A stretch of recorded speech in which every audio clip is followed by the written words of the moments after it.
Everybody, we're going to go over some topics that if you did not take part of my Acting Engineer Academy or you need a refresher, these should all be good as you prepare for an engineer's test, or just you want to be better at pumping. There's three concepts that we teach in the academy that I'd like to go over. They are just in general about the relief valve. I'm going to go over that so there's a common understanding of it. We're going to talk about hand and eye position so that you don't make mistakes, and we're going to talk about labeling your panel basically. And I'll start there. I like using a dry erase marker better than the grease pen. And if you come on in here, there's a couple things. The problem with doing dashes, which is what a lot of people do, here's a dash just to note that this is at 250. If you move that camera around below or above, you'll see that this line is going to move based on how tall you are or where your position is at the moment. So I don't like dashes for accuracy. Whether I'm doing, say, my pump intake, if let's say it's at 80, you can still do a dash, but I always write down the number 80 because that's very easy to understand later. And then when I'm doing individual gauges, say to this is engine 63, and we've pulled one line and we're pumping it, it's 200 feet of 1 3/4. What I'll do on each gauge is I'll mark down the unit number, engine 63, and the pressure. I'll just do a second one as an example. Let's say this is engine 65, the pressure is 150, it's a crosslay. So now, if I go off and do some other work and I come back and I'm looking at 2 or 3 lines and I need to quickly determine, am I pumping correctly at 110 and 150? I have the pressures right there, I know what it is. I also know which unit is using those lines if they call over the radio for more or less pressure. All right, so that's labeling. No dashes, use actual numbers, and if you're labeling a hand line, it's the unit and the pressure. The next thing that it seems silly, maybe seems a little simple, but we teach hand and eye position. So what I do personally is I'll choose what you should do is choose a hand to anchor with. I use my left hand. So let's just say this is my primary line, right? Whatever your primary line, I usually stick my hand on it. It's the most important. Then I use my eyes and my right hand to do any manipulation that I'm gonna do. So the point of this is the more that you cross your hands, the more that you are moving around and looking around, it's gonna take your brain a second to re-engage with the pump panel and where you're at every time that happens. Every time you reset your hands and your eyes, you have to think again in your brain. You won't notice you're doing it, but you will be. And you know, when your hands cross and your eyes in the wrong place, it's easier to make a mistake. So I anchor one hand on my primary line, and then I stand here and my eyes are looking at the different gauges, the relief valve, coming down to my gauge that I'm using over here, and my right hand is changing throttle and changing the other lines.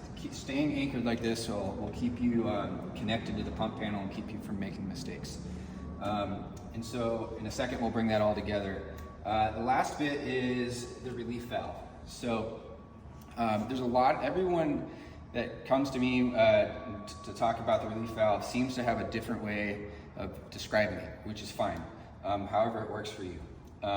When I notice when two people try to talk to each other, how they each do it, there's a lot of a bumping of heads because they have different ways of looking at it, even though they're generally getting to the same thing. So I want to hit a couple core concepts. First, you only have one pump and one relief valve, right? So it's not ever set to an individual gauge, which I'll come back to in a minute. We still kind of do a roundabout way, but we don't ever set it to those. Your relief valve is set to your highest pressure, which is always going to be your pump discharge pressure, right? Your main pump discharge pressure, okay? That's what it's set to. So if you're pumping at 150 up here, you may not be able to read that. Let's just say you're there.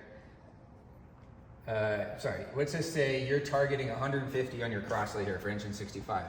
That means your pump discharge is going to be running hotter than that, which is called 160, okay? We're just making up numbers. So when I set my relief valve here and I'm increasing it and then I come down and set it so it closes, and I go 1/2 click above that, I'm setting it to this at 160. Now where the trick comes in is, remember hand and eye positions. Let's say this is your only line now. Your crosslay is your anchor point, it's at 150. You're here working the panel, your eyes are up here, your right hand's here. As you set this relief valve and you're bringing it down so that it opens and then closes as you come back one click, it's coming down. It's gonna stop here at 160, right? But I want your eyes on the individual gauge, because that's what actually matters to the people fighting the fire, right? So when I'm doing that, I'm watching the relief valve and I'm bringing it down. My eyes are flickering over here to the crosslay so that I can see that it's not getting depressed. In the second that opens, I turn it back a half click and it's set to that crosslay in a roundabout way, but even though we know it's set back up to the discharge. Hopefully that makes sense to everybody. Everyone is generally doing that when they're setting the relief valve, but it's the way you verbalize that makes that tricky. We set it to the main discharge, but our eyes are on the gauge because that's where we're looking, the individual gauge, that's where we're looking for changes to occur, especially when we have multiple lines. All right, and then where does the number come in? Well, you'll hear, hey, you need to do a change out with another engineer. Hey, relief's at 150 and it's red and has 4 wheels, right? So what they mean by that is, sure, they throttled up and they waited until this gauge was at 150. That's where they set it and they walked away, right? So sure, it loosely relates to that number. But remember, these are mechanical devices, they're not computers. There's a spring in there. They all seem to work a little bit differently now. Some of these are 15 years old, right? So saying that your relief is set at 160 or 150 can kind of confuse the matter.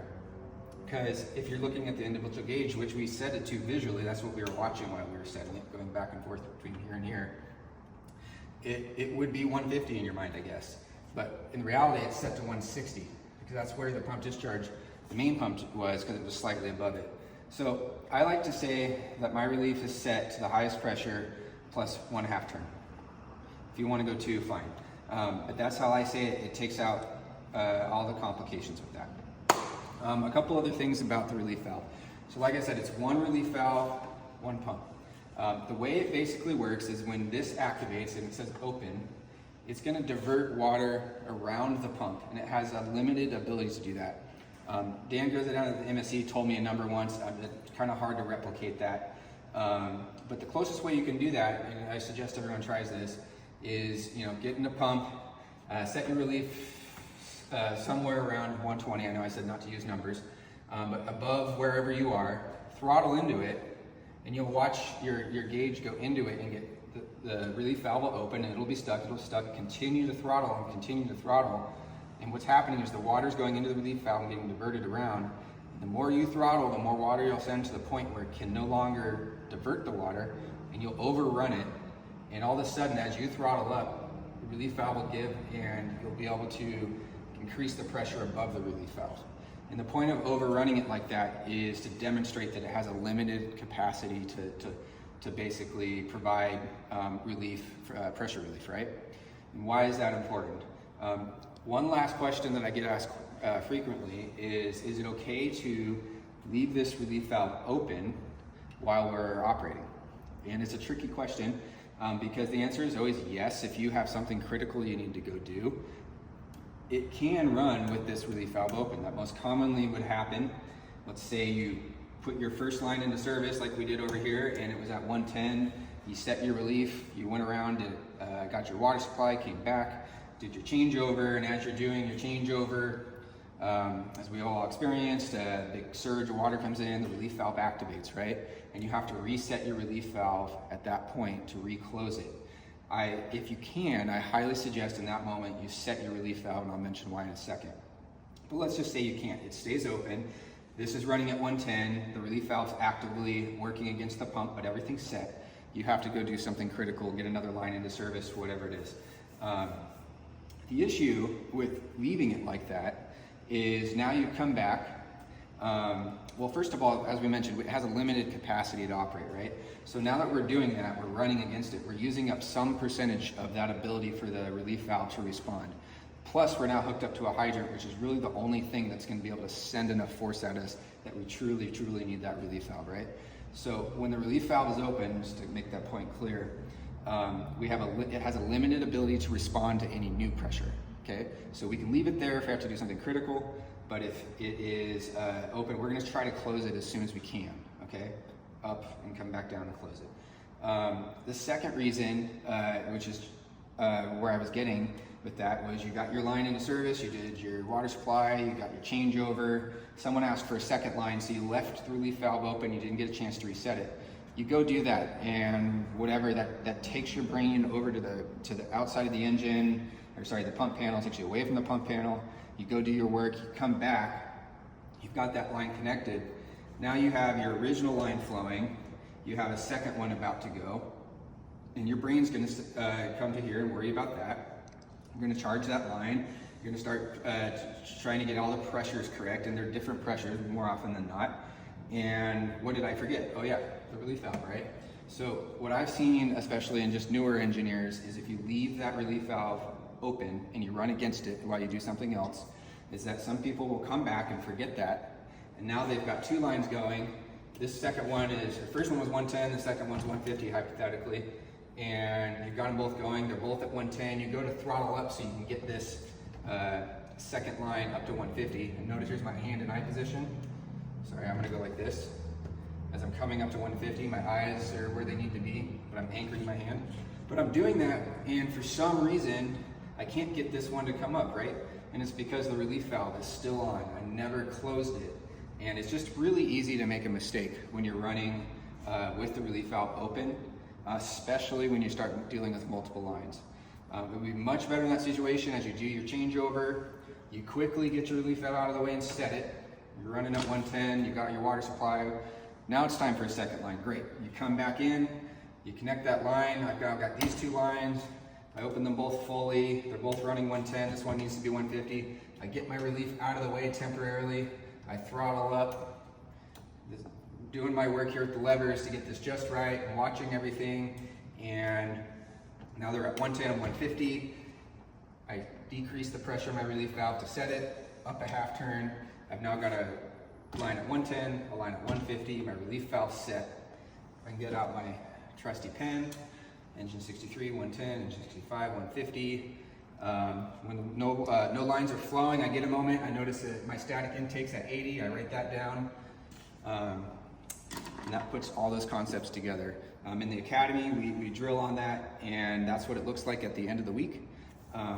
If you were not in the academy, I would feel free to contact me and I can take you through that all. Hopefully the video made it clear and you can practice this for yourself.